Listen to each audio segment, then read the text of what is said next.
One of the most common problems and concerns business owners have is how to choose between the various types of business entities. In this video, we'll give a better and more helpful guide to helping you in considering these choices. You are prepared to start your own business. You have a brilliant strategy and a great group of people. You've given your strategy a lot of consideration. It's all ready to go. You're prepared to establish a legal entity, but you're not sure what kind of business entity is most appropriate for your new company. It can be hard to decide between the multiple options. No type of entity stands out as the ideal one. The best option for one company might be terrible for another. Each type of entity has its own set of legal and tax implications that can make the head of even an experienced practitioner flip. To a good degree, the selection of entity gets down to a few significant elements. How taxes are put on profits. How hard and how much will it cost to establish the entity, and how will it be governed and run in the future? And the protection from liability, especially from the owner's own assets. Each entity type is distinct from the rest in at least one of these ways. To find the best fit, you need to understand the advantages and drawbacks of each choice. Let's go over them one by one. Sole proprietorship. By far the easiest way to run a business is a sole proprietorship. There isn't much of a plan. If you are a sole proprietor with no staff members, you don't have to register with the IRS. As the business tax ID, they can use their social security numbers. Despite what many people think, you don't have to incorporate your company to extract business costs. If an actual company starts up without formally incorporating, it is naturally a sole proprietorship or a partnership if there is more than one owner and can subtract its business costs as such. The owner can pay themselves a salary. They just take out the money when they require it. Every year they have to pay income tax on the company's taxable profits, whether they've taken the money out or not. Most of the time, the profits are taxed by the federal government and Social Security and Medicare. There is an interesting detail. FICA tax is 15.3% of revenue up to the Social Security limit of $128,400 and 2.9% of revenue above that. A lot of small business owners discover that they owe more in FICA taxes than in income taxes. Sole proprietorships are meant for simple businesses with only one owner. Think of freelancers, advisors, small companies that provide a service, food vendors, etc. Sole proprietorships do not possess shareholdings or owning units, indicating that one escape choice would be to sell the business's assets. SCorps.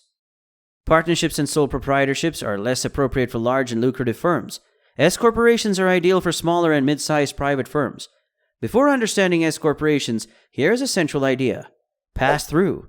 It includes entities, S-corporations, partnerships, and proprietorships. Their taxable income passes through to the owner's personal taxes for taxation. S-companies and partnerships file tax returns but bear no taxable income. Form K-1 assigns the business's taxable income to its shareholders. Each owner's K-1 payment is taxed on Form 1040. Single-owner businesses don't file tax returns. The company income is estimated on the owner's Form 1040, Schedule C, E, or F. Why is pass-through important? Pass-through entity owners pay personal income taxes on business profits, but can receive them as tax-free dividends. Why is the S-corporation form chosen if a partnership is a pass-through entity? Due to FICA tax. S-corporation owners must pay themselves a fair salary, but the leftover revenues are only subject to tax, not FICA. Imagine a $1 million a year business. Say the owner gets $100,000 and the rest is profit. Even one solo entrepreneur with no workers must pay and file income tax returns with the IRS. Unlike a sole proprietorship, partnerships can pay payroll compensation to shareholders. S-corporations have harsher requirements than others. For example, an S-corporation shareholder must be a U.S. citizen or permanent resident. This disqualifies businesses from pursuing corporate or international investments. Earnings and payouts must be apportioned by ownership and limiting loss utilization. S-corporations have a limit of 100 stockholders. S-companies are much more complicated than proprietorships and often need an attorney or accountant. This raises maintenance and setup costs. C-corps. Growing firms may exceed the S-corporation structure. If you have more than 100 shareholders or need distinct share class structures, an S-corporation won't work. C-corporations are all major American public companies. It's their own entity type. Few privately held C-corporations choose this structure for purposes apart from income taxation. Rising entrepreneurs seeking series investment use C-corporations. Targeted shareholders may be businesses or foreign individuals who can't invest in an S corporation. C businesses pay their own taxes. This differs from the 3 pass-throughs that pass income to shareholders' tax returns. C corporation shareholders must typically pay tax on any dividends they extract. The C corporation initially pays tax on its income, and the shareholders pay tax on the remainder. Most private enterprises avoid C corporation structure because of double taxation. C corporation losses can't be subtracted from shareholders' other earnings. Some private investors may find that significant. Despite the dual tax, the C corporation structure may be tax efficient for smaller private firms. For a C corporation, income is taxed at 21% due to solid growth. Extracting dividends and paying a second tax is unnecessary. Certain C corporation shareholders can leave tax-free, countering the last point.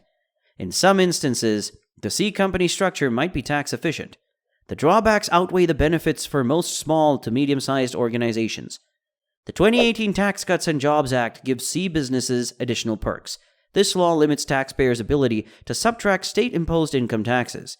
C corporations pay their own state income taxes and aren't limited. Therefore, they're more appealing in high-tax jurisdictions. States are still responding to the new legislation so that alternatives may develop. LLC. Why didn't we begin with LLCs initially, since so many companies are set up as LLCs?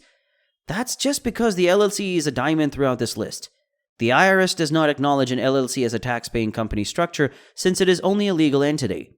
For tax reasons, the shareholders of an LLC should select one of the other structures.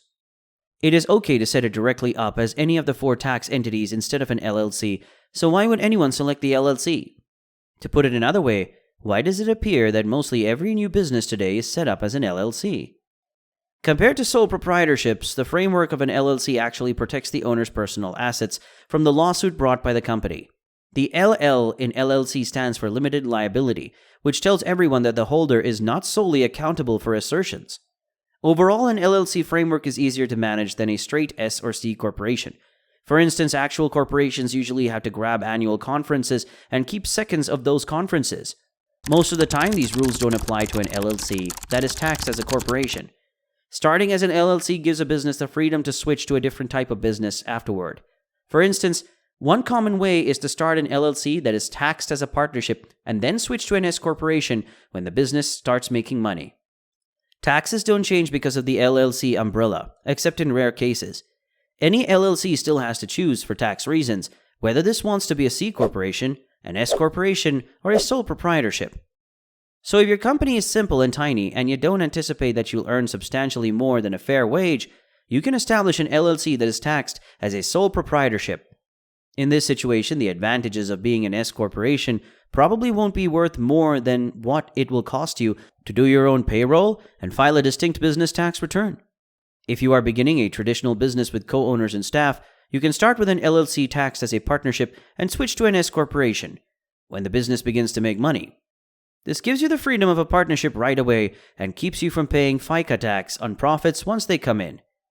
Consider a C corporation centered in Delaware if your company is a new, trendy startup looking for series financing and a general populous exit. This video is meant to give entrepreneurs a fair overview of their choices and help figure them out in the right way. If you're on the verge of selecting a particular entity type, talk to your tax attorney to get advice about your specific case. Thanks for sticking around till the end of the video. If you enjoyed this video, smash the like button and subscribe to our channel for more awesome videos just like this.